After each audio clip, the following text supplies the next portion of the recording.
Hello again, everyone. My name is Yammie J, and in this guided meditation, I'm going to take you on a spiritual path towards two-wheeled freedom.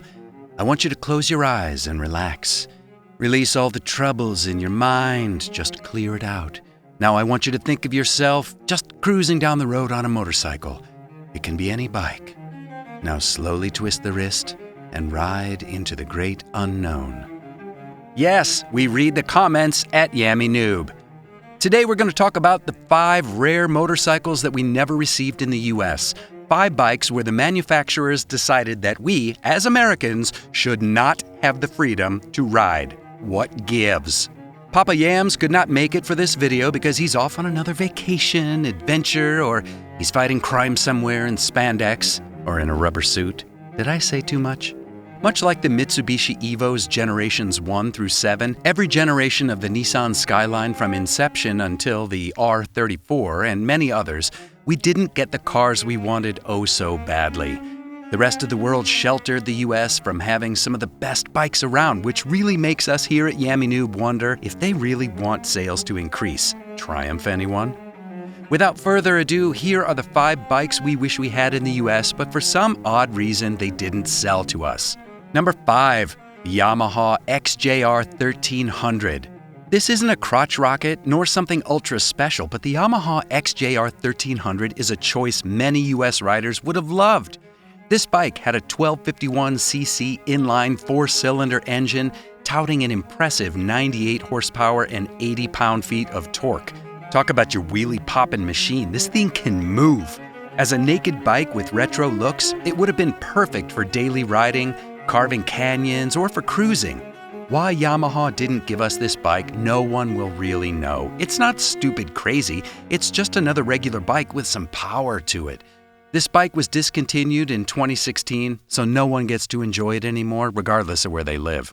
If you have a chance to ride one overseas, riding a pre-2015 model would be ideal. Before the bike's final production, Yamaha redesigned a few components which fans did not love. From 1999 onward, the bike was the replacement for the XJR 1200, another bike the US didn't get, and would be a curious envy to American tourists in Europe and Asia. Nothing says betrayed like seeing a bike from your favorite company that you never knew existed. Unlike the restrictions put on cars, motorcycles are easier to import. So if you really fancy the XJR 1300, you can probably find a used one overseas and import it, or by chance you might be able to find one in the US that has already been imported by a military service member or from someone who lived abroad and brought it home. And just like that, old Papa Yam jumps back into the fold. I can't let Uncle Jam take all the spotlight. Seriously, you guys are ready to throw old Papa Yam off a cliff for his dulcet tones. Guys, I had to jump in here because we needed to make a serious update. Our new giveaway is now live. After 2 weeks of pre-registration and flaunting these bikes, you can now click the link below or go to yammienoob.co. Yes, it's .co or co, not .com. Someone is squatting on the .com, which is a real shame, and you can get entered to win. Get registered for an account and then pick out a subscription package that makes sense for you, and you'll get started getting entries to win. As a reminder, we've got the wonderful Kawasaki Ninja 400, the DRZ 400, and the CB650R. Number 4, the Honda XRE 300. Whoa, take a look at this bike. The front end screams spy versus spy with the extra long beak. This single-cylinder dual sport looks mean, aggressive, and almost freaky like Pyramid Head in the movie Silent Hill. Besides its looks, this Honda has a 292cc single-cylinder engine putting out 26.1 horsepower and 20.3 pound-feet of torque. This thing will still rip through the dirt with its 317-pound dry weight and 33.8-inch seat height. This bike is more than capable in not only rugged terrains, but also in areas where fuel quality is a concern. Using Honda's programmed fuel injection, this bike can run on either gasoline or ethanol and will adapt accordingly.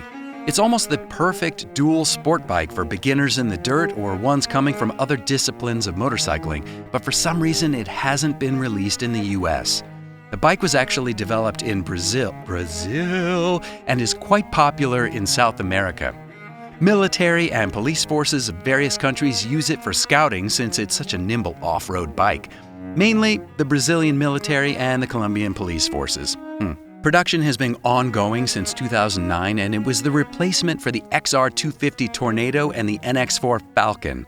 Haven't heard of either of those models? Neither were available in the US, and both were specific for sale in Latin America. Thanks, Honda. That's 3 bikes we've gone without now. What's next? Number 3, the Honda CB400 and variants. Another Honda? Yes, this makes 4 we haven't gotten from across the pond. But this one is special. The CB400 Super 4 has a 390cc 4-cylinder engine with VTEC. You heard that right, a motorcycle with VTEC. Maybe it's not a shocker to some, but for others, whoa! Now you can have VTEC on your bike. VTEC is defined as variable valve timing and lift electronic control. The system provides better volumetric efficiency at higher RPMs, resulting in more power while allowing for better gas mileage in the lower RPMs. The system worked well in Honda's car engines, being extremely popular starting from the late 80s. It is currently used on vehicles today. The entire production history of the CB400 has been unavailable outside of Asia and Australia. Why? We don't know. Having an inline 4-cylinder in a 400cc sized engine just sounds like too much fun. I'm going to stop for a second and mention how many Hondas the US hasn't received compared to other companies that just ship them to us.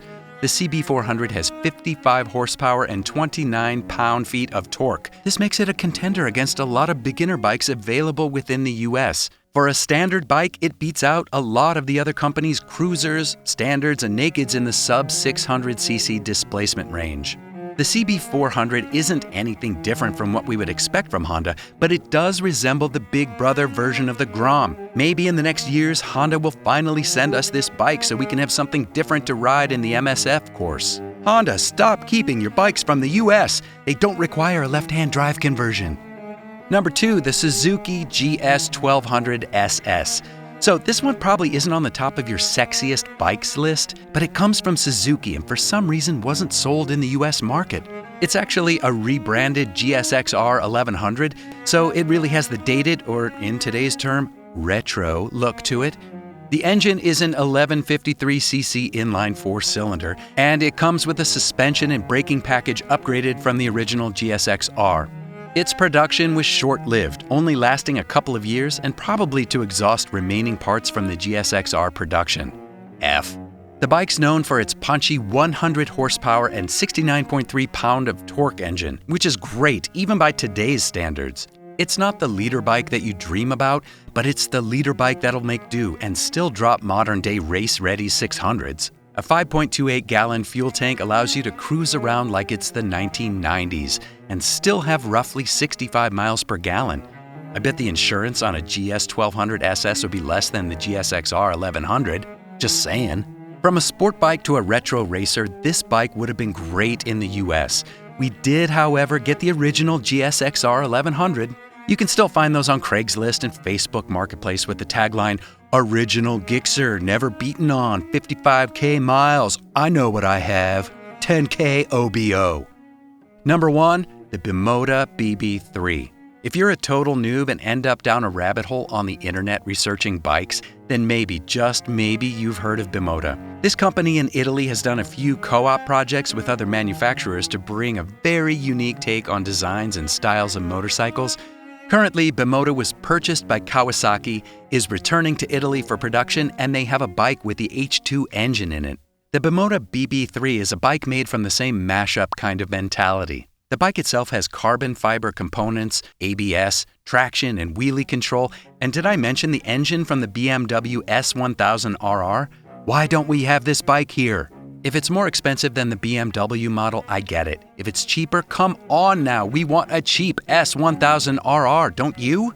Some quick specs. The engine is the same inline 4, but this one has 173 horsepower. Now this bike hasn't been produced concurrent with the S1000RRs and was only made in 2012 and 2014.